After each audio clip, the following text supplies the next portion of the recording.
ছক্কা মেরে বাউন্ডারির বাইরে সমস্ত বিরোধী দলকে ফেলবে।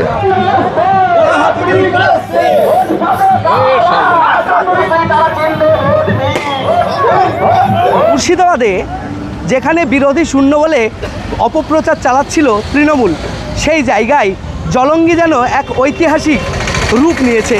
কারণ পদযাত্রা, একটি অঞ্চলের পদযাত্রা কালীতলা থেকে নচেরপাড়া পর্যন্ত, এই পদযাত্রা আজ বলে দিচ্ছে যেন জলঙ্গিতে জেগেছে বাম, ফিরছে আবার লাল। কি বলবেন প্রার্থী? সঙ্গে আছেন, কথা বলে নেব।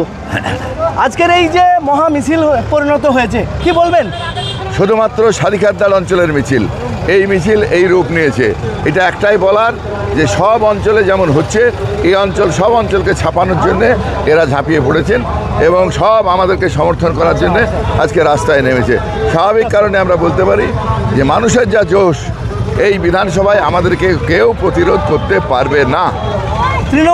তৃণমূল সবসময় বলে বিরোধী শূন্য পশ্চিমবঙ্গ, সেই জায়গায় জলঙ্গিতে আর যেভাবে লালের ঢল নেমেছে, কি বলবেন? বলার একটাই, এরা যেভাবে নেমেছে ছক্কা মেরে বাউন্ডারির বাইরে সমস্ত বিরোধী দলকে ফেলবে। আপনারা দেখলেন, প্রার্থীর সঙ্গে আমরা কথা বলে নিলাম। আজকে এই যে পদযাত্রা মহামিছিলে পরিণত হয়েছে, সেটার একটাই কারণ, লাল আবার ফিরছে জলঙ্গিতে। ক্যামেরাম্যান তৌফিকের সঙ্গে আমি দেলোয়ার হোসেন, জলঙ্গি নিউজ।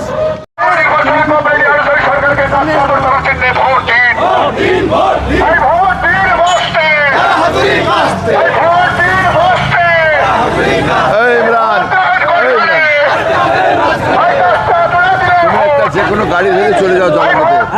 বাবলু বক্তৃতা করার জন্য বলছে যে কেউ নাই, শুরু করে করবে, তোমরা কেউ গেলেই তবে একটু হাইটে ওই মোড় পার হয়ে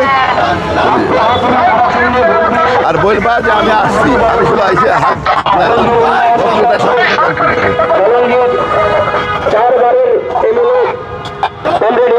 সরকারকে আগামী 23 তারিখ সকাল সকাল তাকে আহতের তারা জন্য